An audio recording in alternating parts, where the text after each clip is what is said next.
obviously since the 80s, we've really had to wrestle with is higher education a public good, right? Like we come back to that conversation, and I think these are the kind of reverberations of us as a society not really having coherent and consistent understandings of whether we think higher ed is a public good.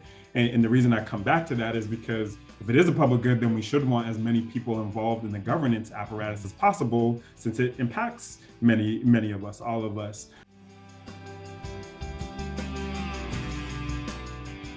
Hello, and welcome to Student Affairs Now. I'm your host, Keith Edwards. Today, we're discussing academic governance, boards and legislatures, and political interference in higher education. We're highlighting the recent conflict between the Michigan State Board and its president, Samuel Stanley Jr., who resigned on Thursday, October 12th.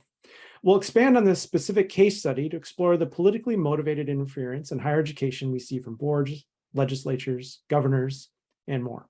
We'll also explore what higher ed leaders can do to maintain integrity, effective governance, academic freedom, and education that serves the individual and public good.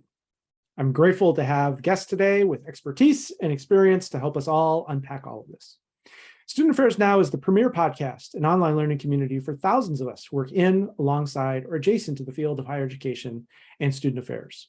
We release new episodes every week on Wednesdays. Find details about this episode or browse our archives at studentaffairsnow.com. Today's episode is sponsored by Simplicity, a true partner. Simplicity supports all aspects of student life with technology platforms that empower institutions to make data-driven decisions. This episode is also sponsored by Leadershape. Go to leadershape.org to learn how they can work with you to create a just, caring, and thriving world.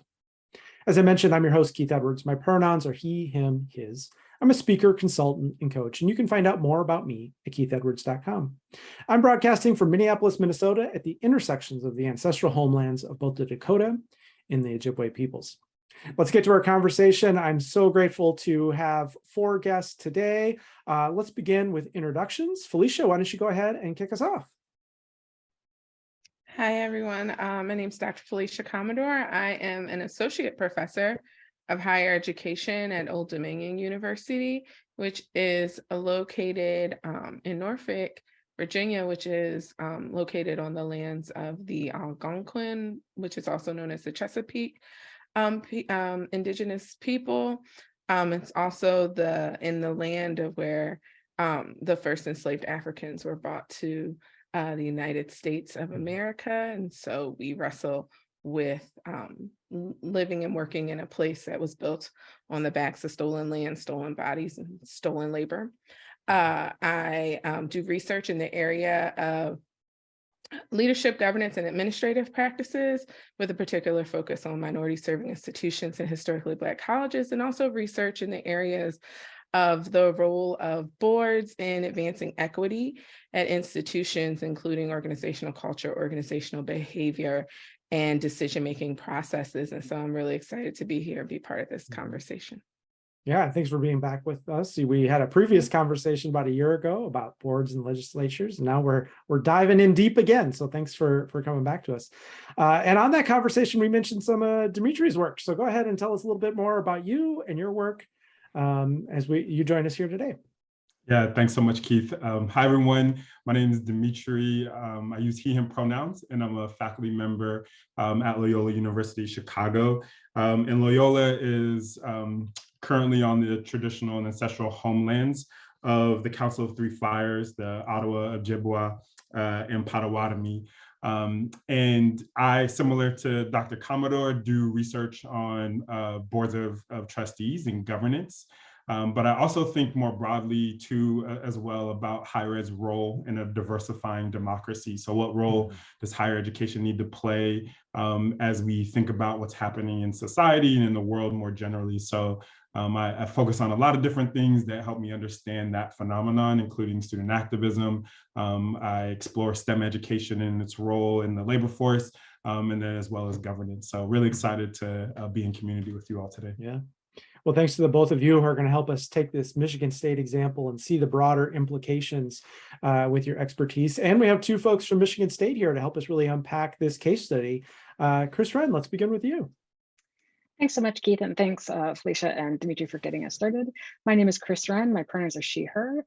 I am a professor of higher education, higher adult and lifelong education at Michigan State University, where I also serve as Associate Dean of Undergraduate Studies for Student Success Research. And many folks who might be listening in would sort of know me from some of my work on student identity development. I do work on LGBTQ students, multiracial students. I have not formally studied governance, although I did work at the Massachusetts Board of Higher Ed for a year. I just find myself embroiled in it in kind of fun ways. It has come to you. It has landed, as I say, you know, when it comes to your doorstep, you can't pretend it's not there. So taking, you know, as a senior faculty member, I have some certain kinds of privileges to act in these spaces. And so that's sort of what I'm doing. And would like to acknowledge that Michigan State University is like Loyola, where Demetri is on the land of the Anishinaabe Three Fires Confederacy. And also we are a land grant university from the first Moral Land Grant Act. And so we have a particular obligation to think about our role in the ways that the Moral Land Grant Act was used for genocide and displacement of people. And our university benefits from land in northern parts of Michigan and sits on land that was ceded in the 1819 Treaty of Saginaw. Awesome. Well, thank you for that. And thank you for being here to help us all. And Brendan is here with us as well, also from Michigan State. Tell us a little bit more about you. Hey, great to be here. My name is Brendan Cantwell, and I am an associate professor of higher adult and lifelong education at Michigan State University. I use he, him pronouns. And my work focuses on the politics and political economy of higher education in the United States and around the world. I do a lot of work comparatively. I'm really interested in the way that broad social and political dynamics shape higher education, and the way that higher education contributes to those dynamics. And so a lot of the governance work that I have done in the past has actually been comparative, not in the United States, but like my colleague Kris Renn, I've been hoisted into a hyper-local study of governance because Michigan State University has been for several years a rich source of data. That's great. That's great. Well, thank you all for being here. Let's get into it. Kris and Brendan, you're not only faculty members at Michigan State, as you just articulated, you're also leaders and scholars of higher education. And you've both been outspoken and recently led a teach-in on academic governance that Demetri was able to be a part of as well. And this teach-in, one of our student affairs colleagues called it, and I'm going to quote, probably the most punk rock thing I've seen in academia. And I don't know what they mean by that, but I'm excited. So please help us bring us up to speed with what has happened at MSU and what you see ahead. Yeah, Kris, do you want to start, or should I go? Brendan, why don't you give folks like the larger scope? Like, okay. Why is Michigan weird? Like, why does the state? Yeah, that's a really good place to start. So why is Michigan weird? So one of the reasons that Kris and I and some of our colleagues thought that doing a teach-in would be a good idea, and I'm not sure that any of us are often called punk rock anything. So I'm happy to. I'm kind of honored to hear that. Right. Is because Michigan's governance structure is so very unusual that we thought that there's like a general low baseline across higher education knowledge of governance. And I don't mean just folks involved in student affairs and higher education work, but like, you know, staff in other domains, faculty who, you know, if you're teaching in the biology department, do you ever think about university governance? Well, maybe not that much. And then you layer on the fact that Michigan has a really distinctive structure, that it would be important to help the community understand some of the context that makes the particular situation at Michigan State possible. And so that context is that Michigan has something what we might call like it's on, if you have the scale of state governance systems in the United States, from like really consolidated, really sort of coordinated by the state government, on one end, and then not a lot of state coordination at all on the other end. Michigan is here at this not a lot of coordination level. So in the 1963 Constitution of the state of Michigan, universities are granted something called constitutional autonomy. And what that means is that the state has very, very limited oversight of the universities. There's no involvement from a state Department of Education. There's no state office of higher education or coordinating board or statewide governing board. The Constitution provides that each public university, and I'm talking specifically about four-year campuses here, will have its own governing board, that the state is obliged to provide an adequate appropriation to the institutions. And then it lays out the process for the selection of the governance boards. So Michigan State University, the University of Michigan, and Wayne State University, which are historically the three kind of research universities in the state, have elected, directly elected governance boards. And the remainder of the public four-year universities have governance boards that are just for that campus, but are appointed by the governor and approved by the legislature. So the elected governance boards for the three campuses that we mentioned, the candidates get nominated by the political parties, so the Democrats and Republicans. They get nominated for reasons that often have nothing to do with higher education in any way. Sometimes it's just name recognition, and the parties want to put somebody who they think people will know and vote for. Other times, and increasingly in more recent years, it's been about folks who are really sort of party activists and strongly aligned with the primary base of the party. So the sort of people who go to state party conventions and are really into like pushing the party platform forward. That has led to candidates, particularly on the Republican side, but also on the Democratic side, who are running on questions, running for a board of trustees on questions that don't necessarily have a lot to do with the university. So I remember doing a content analysis from the election 2 years ago and looking at all the platforms that the candidates put out in their websites, and they would run on things like being pro-life or supporting the Second Amendment. So people tend not to have a lot of information on the candidates. There tends not to be a lot of information available for people, even if they wanted to get that information, which they don't really want to get. And so they vote, like I'm voting for Republicans this year, they vote for the Republican candidate. Those people are elected, they become trustees or regents, depending on the board. They're elected for an 8-year term, and everybody kind of forgets about them. And they're not attached to a coordinating board. They're not attached to any kind of state structure that might help with onboarding, that might help with training, with sense making about the role of trustees. And so they are the legal university, they're it. And they're just kind of put there by the voters with not a lot of preparation and not a lot of support or help to understand higher education, their role in it. So that's the kind of big picture story for how we got to the situation, how we could get to the situation that we're in. And I think Kris is going to update us about what that situation is. Yeah, before we get to that, I also am making an assumption here that too, that if they want to have a political future, that the way to do that is to be very activist in their roles, right? To garner more attention, to garner favor, to garner that. Is that what we're seeing here a little bit? You know, I think that that's true. I'm not sure that we have like a firm empirical base to say that the governance board is a good spot for launching a political career.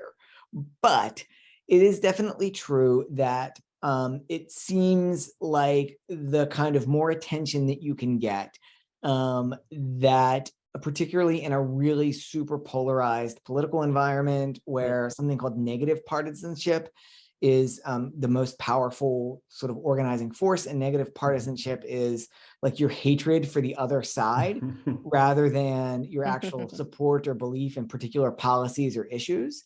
And so I think, and I'm, you know, there was a board of trustees meeting today, and one of the Republicans who is on the sort of firebrand spectrum of this said some really horrible things about faculty members. really, really horrible things. And I think that that plays into this whole sense of negative partisanship. Yeah. These folks are different than us. They don't like us. We don't like them. We're against them.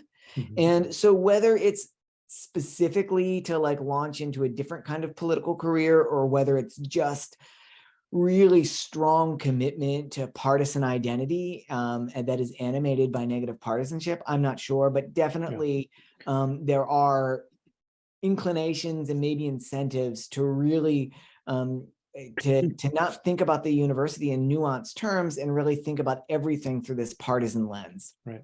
Yeah, I just wanted to jump in a little bit too, and it's kind of a question, comment maybe, but I imagine that's a faculty Brennan specialty, by the way. Questions I try. Yeah. Try to stay on brand. Brennan and Kris, maybe you can give some insight, but I imagine that though they may not be paths to we're not really sure if they're paths to like political aspirations. If a party is able to garner a majority of those elected seats, it is a bit of a poll test for political parties to see where they are landing in the general populace for the state, right? So if a party can get a majority of those seats with these people running on platforms that are connected to that political party, it does send a signal out to the party that we're doing well, right, with the general populace. So I wonder if they do serve as kind of a poll test for the larger, more general elections that are coming up for those parties. Yeah, I think so. I think it works both ways, that like if the Republicans are up, then they're going to win the seats because people are voting down ballot. But I think it definitely is an indication of where the public is in terms of alignment with the parties. But I also think it's universities are pretty big resources to control. And if you have partisan control of them, then I think it's important to be able to capture these institutions that command a lot of resources, public and private money. So you have a say, there's a partisan control in the direction of those resources. And you then have a platform to wage these kind of culture war fights over critical race theory, over transgender issues. And so, I think that it's actually a political prize as much as it is like a way to register. It's that, but it's also a prize itself. Yeah. Well, that's a lot of good context. Kris, help us understand, now that we understand the board, what is going on as we think about this case study and then also the broader implications. Sure. So I'm going to start back in April. Those of you who are tuning in who come through student affairs, when I say the words, the business school held a Gatsby Gala, you are probably thinking, what good could ever have come from a business school event called a Gatsby Gala?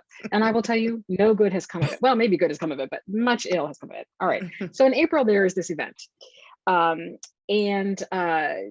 Unbeknownst to most of campus, at this event was alleged, has been investigated and has been shown that there was a Title IX violation that the then dean of the business school witnessed. The then dean of the business school in April did not report. Michigan State University, many universities, but we are, given our relatively recent history with sexual assault on campus, Title IX, we are very all aware from RAs and instructors through provosts and presidents and deans, mandatory reporters. The dean did not report this. This is all on the record. I'm not just making this up. So in August, when the Title IX investigation got to the point where it was known that the dean had done this and had seen this and not reported it, the dean did not do it. The dean saw it and did not report it. He was called into the provost's office, I believe, probably called in, and was asked to resign. So the provost called for the resignation and the dean did resign. It is now, after that, sort of very much established in fact that these are all true things. But at that time, the board of trustees, they decided that they would hire an outside law firm to investigate the provost's action in dismissing the dean. Now, the deans all report to the provost. The provost has complete personnel authority over deans, can fire them for no cause at all. This would seem to actually be a cause, but this is completely within the provost's purview. The president supported the provost. But this did not stop this outside law firm from being paid. It is still an ongoing investigation of this action. That constituted, to many of us, it was like the loudest alarm bell I can imagine hearing in my head of like, oh, the board is investigating the provost for complete within provost for a personnel action. So many of us were like, oh, that sounds bad.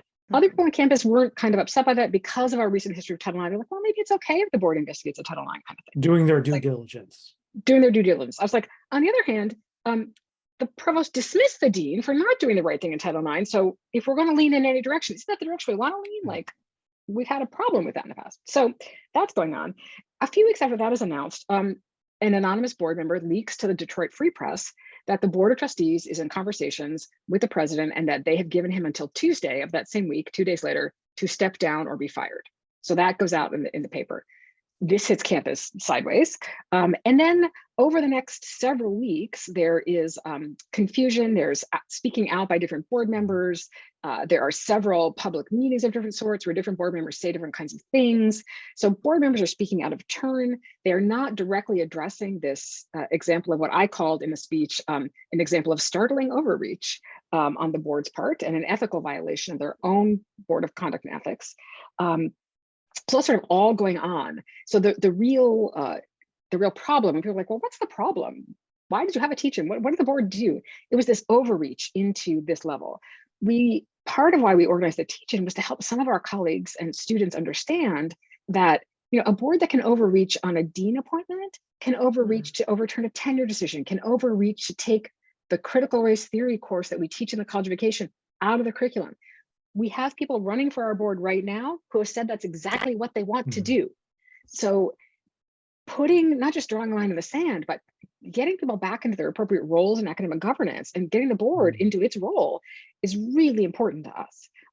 The board has made clear in a 3-page single-spaced letter that they clearly lawyered up that they have the legal right to do this investigation. And nobody on campus has said they don't have the legal right. We are just all pushing back from academic governance saying, like, you have the legal right. That is not your job, however. Your job is to be staying at this level with the president. The provost makes personnel decisions. This is an academic decision of the university. So that's kind of the current situation. And there's been a parade of votes of no confidence in the board, our undergraduate student government, graduate student government, faculty senate. This morning were released the results of what's called the Academic Congress, which is like all the people, and it was 1,719 to 179, I believe, in favor of no confidence in the board. So we have all made quite clear we have no confidence, and as a result of having no confidence, that's like a 10 to 1.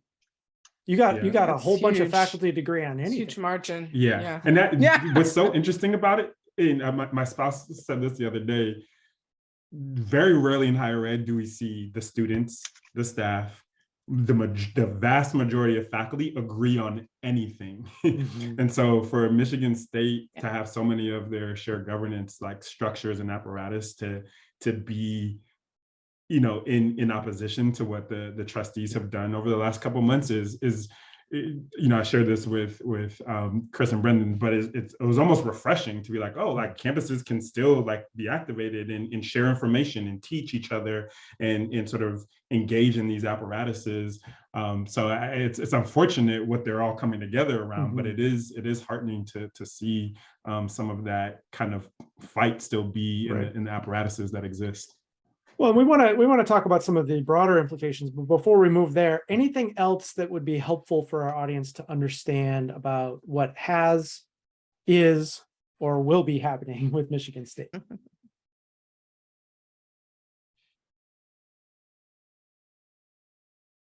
We're going to get a new president in the interim first. We don't know who that is. How that process unfolds and who they pick is going to be important for understanding whether the board is recalibrating or not. Right. So there's this hope that is the board listening? Are they understanding? And then this will be the first test of whether that's happening or if they're digging in and going in the direction. I mean, one of my thoughts from an outside perspective is who's going to be your next president? Who would take that job? You know, Are you interested? No. But I you know, it's a real concern of like managing a university at that level, of that size, of that scope, of that complexity, with all the history, with all the challenges, of all the everything, and then add this. There's not a lot of people who have the capacity and talent and credibility to do that. And you're narrowing the ability, the scope of candidates with this kind of engagement with this president and some past presidents. And it would seem also having to navigate an overactive board. Right. Right. Yeah, and you know, you might see some of my Florida stuff in the background. I'm a very proud University of Florida graduate and proud most of the time. But to your point, Keith, like, so, you know, for many people that know, like Senator Ben Sasse is, you know, the heir apparent to the president role. But to your point, some of the rationale that people are giving for why that appointment and why there was only one finalist for, you know, this top, you know, public research university was because there's only so many people that could deal with sort of the overactive governor, you know, a really, you know, sort of pent up student body and faculty base, that the number of people who would want to step into that position narrowed it a lot. And we would imagine, you know, most academics not wanting to sit in that sort of hyper political space. So it makes sense to appoint, right? It will make sense to some people, right, to appoint a sitting, you know, senator who, you know, has clear, you know, political allegiances to a particular party. So I do think that's a really astute point, like how that limits who could play the role when trustees start to get into some of these things. And then the trickle down to who will be provost and who will be dean and who will take on other leadership roles. Well, we're starting to move in this direction, so let's go ahead and do it. So we have Felecia and Demetri. You've been studying boards' influence on higher education and how higher ed can navigate governance effectively to serve students in the community. How is what we're seeing at Michigan State reflective of other trends you're seeing for higher education in the U.S.? Demetri, you want to kick? I'll let Demetri kick it off. Yeah. So one of the things that we talk to board when we hear from boards a lot is that they don't want to get into the weeds of campus. And what that has done, at least in the DEI space, is allowed boards to cede a responsibility to being involved in helping their institutions transform themselves to be more equitable for students with minoritized identities. So in that lane, we always say, you know, boards would never not know where their dollars are being spent. Why should they not know more about the DEI work that's going on? The flip side of that call into that work is what we're seeing at Michigan State, when the board chooses almost randomly, but not randomly, to get really deeply involved into something and to be involved in a way that is disruptive to the campus community. And so for me, that's where the line is, right? We want boards we don't want rubber stamp boards, because that can be problematic. And we in Michigan State is also an example of that, unfortunately. So we don't want rubber stamp boards, but we don't want board overreach. And so what we've been trying to think and dream up is, what are we calling boards into? What are the frameworks and parameters that we can give trustees, that we can provide to boards, that we can train people on, that help us imagine a different way to do governance? And right now, what we're seeing, I would argue, on a national landscape is that tension of, we don't know what to do. We don't know how to be not hands-on and overreach, but we also, there's a lot of boards that are super comfortable being rubber stamp boards, and that can lead to harm too. So how do we start to dream and imagine a different approach? Yeah, I'm going to add to amplify some of the things Demetri has said. I think two things. Michigan State kind of is representing two things that I think are going on now that are rising to the top of our consciousness in higher ed. And I think one, to the point that Demetri brings around training, one of the things, so I too struggled with, like, did we do this, right? Like, did we do this? But I'm going to say, no, people didn't hear our whole message, right? So I think, and one of the things in calling boards in to be more proactive in areas of DEI on their campuses, what we also encourage, right, is that they get trained in these areas. And I think one of the things we see happening is that there's an assumption that because people have been leaders, quote unquote, in other areas and other sectors, that they understand leadership in higher education. Right. And what we find with board members is many of them don't know what it means to be a board member. They don't know what that entails. We know that demographically, most of our board members are not people from higher ed or who study higher ed, understand higher ed, right? So they bring in principles of governance and leadership and management that don't necessarily always align with the principles and the structures and the governance practices that are normed in higher education.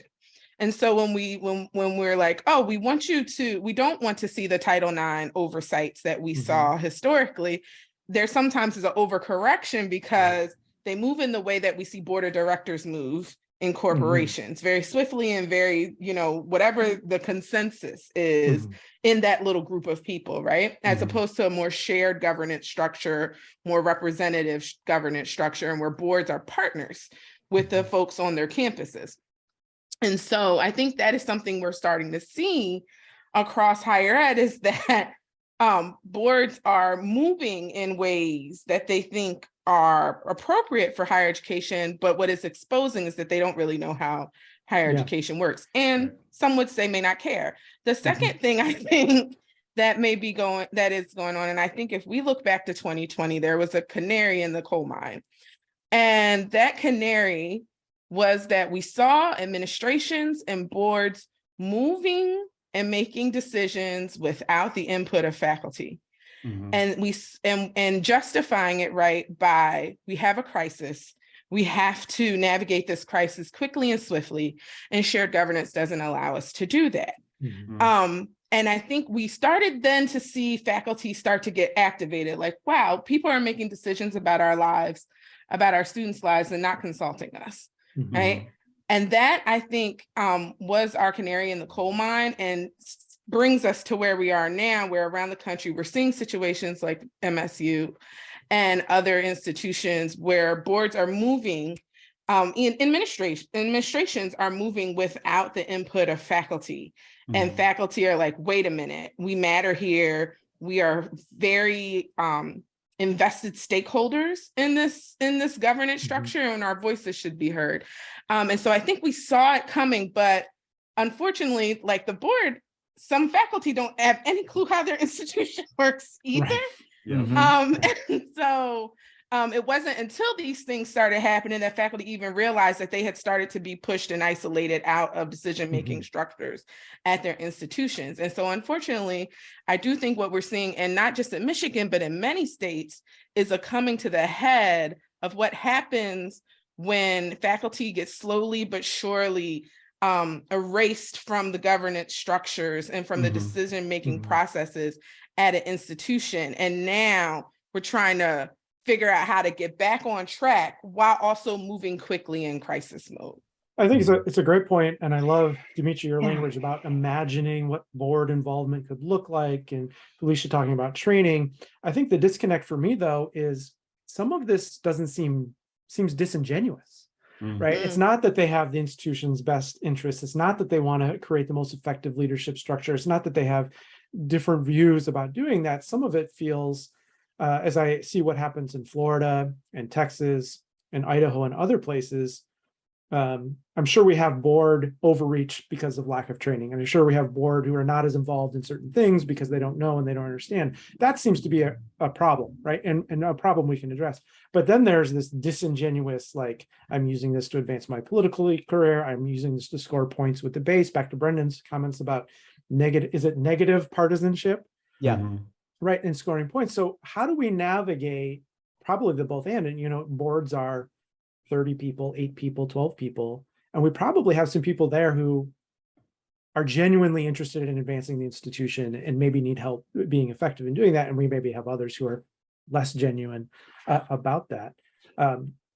Thoughts about how we navigate? Yeah, thoughts about how we navigate that and beyond Michigan State and other places. Go ahead, Brendan. Go ahead, Brendan. Sorry. Oh, sorry. I was just going to say, I think that, yes, 2020 and the pandemic that Felecia brought up, I think that's a really astute point in terms of boards and presidents deciding they got to act alone, act quickly, and maybe in an emergency, sometimes you do. But it does set that precedent. I want to go even back a decade before to 2010 and the midterm election and the Tea Party revolt, and say that we need to separate, I think, often, not always, but public and private boards in terms of this assumption of good faith that you were talking about, Keith. And that, from 2010 onward, Republicans, in a very kind of different Republican Party than we had in the recent past, took over so many governorships and state legislatures, and they built over the ensuing 12 years a huge cadre of really, really far right trustees in public higher education around the country, like this gentleman in Minnesota who just had to resign for saying some super racist stuff about a University of Minnesota campus. And so, this happened, it feels like it happened overnight, but it started a long time ago. And that process, those processes unfold over time. And sometimes it's only looking back that we realize the consequences. Yeah. I wanted to kind of speak to the thing you were speaking about, Keith, and I'm going to push back a little bit, because I don't know that I buy in that what some of these folks who seem to be pushing a particular platform or using the trusteeship as a platform for their own political views is disingenuous. I think that it actually is them seeing them bringing their values to the table, and that and by their standards and values, they are making the institution better, right? And so and look at some of my research around board composition in the presidential selection process, though it was particularly in the private HBCU space. One of the things I found was that though board members knew they were supposed to be objective and really tried to be objective in the process, the reality was the way in which they evaluated candidates aligned with their personal values. Right. And so I think what we really have to ask ourselves is what happens when the values of the board and board members that sit around that table do not align with the mission of the institution, and how do we reconcile that within the structures that we have? And I think that's more so what we're wrestling with. I don't think they're disingenuous. I think they genuinely think they're doing what's best. Thank you. I appreciate that, Felecia. I would jump there and add that Mike Bastido, who was able to be with us at the teach-in last week, did some of that conversation. Like, there's some that I think there's a range, right, of the ones who don't know what they're doing but could be trained up, the ones who really think they're acting in the best interest, but we would disagree on what the best interest of the institution is. Something I want to throw in isn't actually an answer to your question, Keith, but that's that's what professors do. It's more of a comment than a question, but it's actually just an answer to a different question you didn't ask. One of the things that we've been thinking about at Michigan State is this an opportunity for us to think about? I mean, even once we get faculty governance and the board governance kind of back in line, we have thousands of employees who are not in any way represented in our governance system. Grad student employees, custodians, cooks, IT people, like all these other people who currently have no say. Like, they're not students, and where's their say? And like most places, the percentage of instruction at campus happening by tenured faculty is decreasing. But even before that, like, there's just thousands of people, like my student affairs colleagues, like just thousands of people, and they may be represented by unions, but the unions are not a governance organization. Right. Is there a possibility in this constitutional crisis, as it were, for Michigan State to think about, hey, could we elevate and create spaces for that? And that's one of the things that I think about as an opportunity in this for us, as we begin to settle in what the board is supposed to be doing and the rest of us, but just say, like, what about the rest of those people? Like, they shouldn't just rely on the faculty to think they know what's best for the institution either, right? Because that's not going to be best for everybody. So I do feel like it's a chance to think again about just governance in general, and why the reliance on tenured faculty. And there are some reasons for parts of that, but there's a whole bunch of folks not in that conversation as well. I love you framing this as an opportunity. Sometimes the crisis can evoke real change that has maybe been long needed, but not been possible. And this might be an opportunity for that. What would you add here, Demetri? Yeah, I was just going to say, one of the things that I appreciate Kris kind of bringing us out to the macro level too, because that's where my mind went, where, and Brendan brought us back into the history as well. But, obviously since the 80s, we've really had to wrestle with is higher education a public good, right? Like, we come back to that conversation. And I think these are the kind of reverberations of us as a society not really having coherent and consistent understandings of whether we think higher ed is a public good. And the reason I come back to that is because if it is a public good, then we should want as many people involved in the governance apparatus as possible, since it impacts many of us, all of us. But if it's a private good, then yeah, having a few small actors make decisions about things like corporations. Yeah, you know, if Mark Zuckerberg wants to make Meta, and you know, fine, like it's publicly traded, but it's a company, right? Like whatever. So I think, you know, I want us to also see that in this too. Why should you care, right? Like you might be asking yourself, like, I'm a, you know, student affairs professional at so-and-so university, like Michigan State's great, love Sparty, but okay. But I think this shows up on so many of our campuses because we're wrestling as a society around the role of higher education as a sort of public good versus private good. And that impacts what, you know, how people engage this conversation. Yeah. And so learning about it and seeing how it's playing out in other places, I think can help us be more tapped into what's going on around us locally.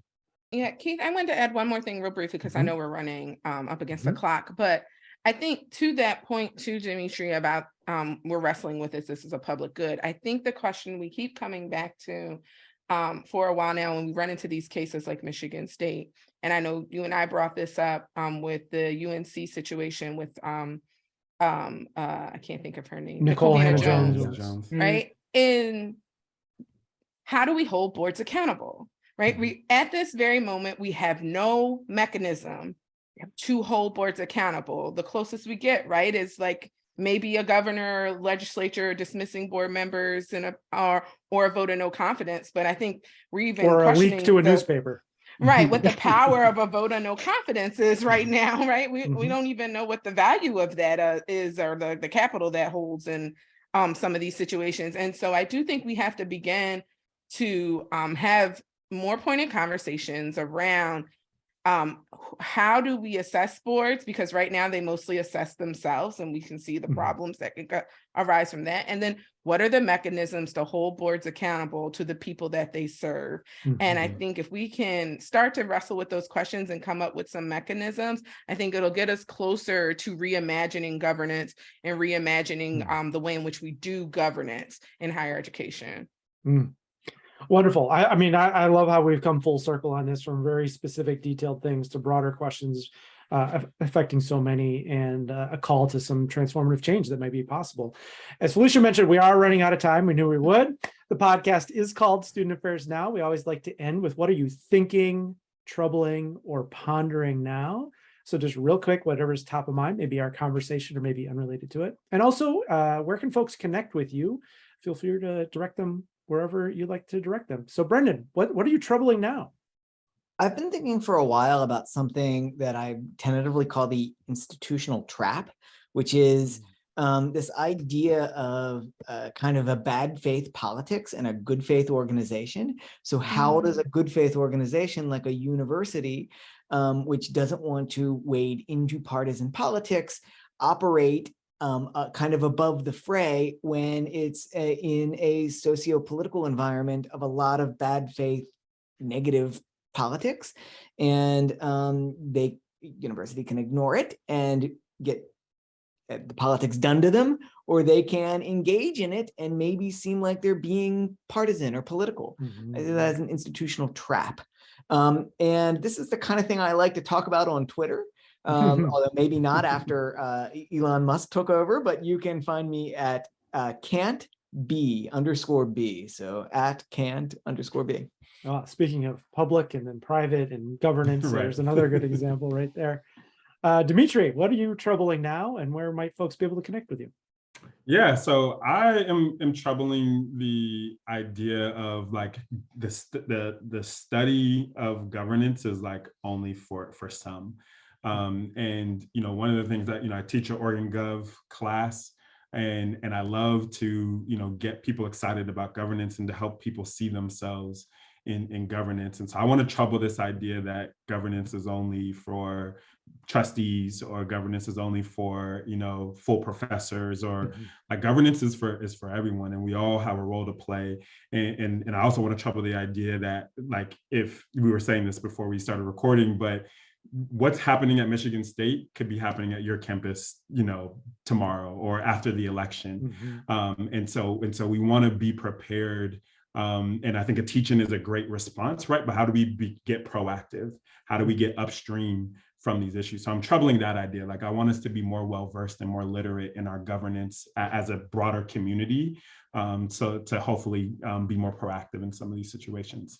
And where you can find me, I'm on Twitter, DMorgan PhD. And yeah, you can email me. I always love to connect with people about these topics. Awesome. Thank you. Felecia, what's on your mind now? Yeah, so I kind of have two things that I think I'm troubling, or at least are rolling around in my brain most days. I think the first is how do we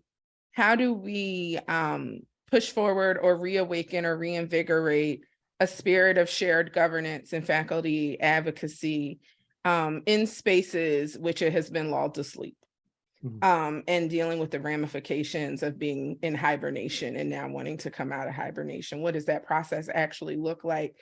And what does it mean when an institution has various understandings of what shared governance is and who gets to be involved in it, right? So I've really been wrestling with that. And then I think the second thing is really thinking about where are the intersections of race, power, and governance in higher education, and what does it mean to understand governance within the context of culture and race and ethnicity, and understanding the relationship between organizations' racial identity as organizations and the ways in which they approach governance and decision making. And so those are kind of the two areas I'm wrestling with. You can find me also on Twitter at Felecia Elena, which is Felecia Elana. So you can find me there. I may or may not be talking about higher education, but I will be there. So you can find me there. Awesome. Thank you. Kris, what are you troubling now? Part of what troubling is how, as a more established scholar, I keep up with the brilliance of the colleagues around me. I'm like, it's a lot to keep up with. Brendan, yep. I know so much. I'm also really drilling down into student affairs. This is where I started my career. I think I'm a little troubled by the tendency in student affairs right now to, and this will come off in a way that's going to get me in trouble in the field. The laser focus on necessary social justice work has led some of us to want to just burn it all down without figuring out the next step. I'm thinking of Demetri, like, we're calling it out all over the place. What are we calling it into? How are we building the ethical, equitable, shared governance future of this organization? Because there are people outside the organization who would be very happy to let us just burn it down. Like, there are people on the far right who, if I burn down higher ed, they're not coming back with anything. So I feel like a tension in the field right now in an exciting way. There's a lot of possibility, but I keep looking for where's the hope, where's the possibility, where's the building? And again, at the same time saying, we don't just accept all the bad stuff that's here, but gosh, how do we work on that without kind of falling into the trap of letting the right let us eat us? A really smart person gave a whole talk about this in a presidential address about being critical and generative. And so I so appreciate your comments on that, and people can find that in other places. We'll link to it in the show notes. So yes, we have to be critical and analyze things. And what are we building? What are we generating? What else, Kris? People who want to find me at Kris Renn on Twitter is probably the place, again, until I burn that down with Elon Musk, or just email me. I'm pretty easy to find on the internet. So. Wonderful. Well, thank you all so much. And I appreciate those comments. As we close out, this has been terrific, very thought-provoking, very challenging, very difficult to hear some of this, and also very inspiring to hear some of the possibilities ahead. So thank you all for sharing this with us. And thanks to our sponsors of today's episode, Simplicity and Leadership. Simplicity is the global leader in student affairs technology platforms with a state-of-the-art technology that empowers institutions to make data-driven decisions specific to their goals. A true partner to the institution, Simplicity supports all aspects of student life, including but not limited to career services and development, student conduct and well-being, student success, and accessibility services. To learn more, visit simplicity.com or connect with them on Facebook, Twitter, and LinkedIn. And Leadership. Leadership partners with colleges and universities to create transformational leadership experiences, both virtual and in person, for students and professionals. with a focus on creating a more just, caring, and thriving world. They offer engaging learning experiences on courageous dialogue, integrity, equity, resilience, and community building. To find out more, visit leadershape.org or connect with them on Facebook, Twitter, Instagram, and LinkedIn. As always, a huge shout out to our producer, Nat Ambrosi, who does all the work behind the scenes to make us look and sound good. If you're listening today and not already receiving our weekly newsletter, please visit our website, studentaffairsnow.com, scroll to the bottom of the homepage to add your email to the MailChimp list. While you're there, check out the archives. I'm Keith Edwards. Thanks again to the fabulous guests today, and for everyone who's watching and listening. Make it a great week. Thank you all.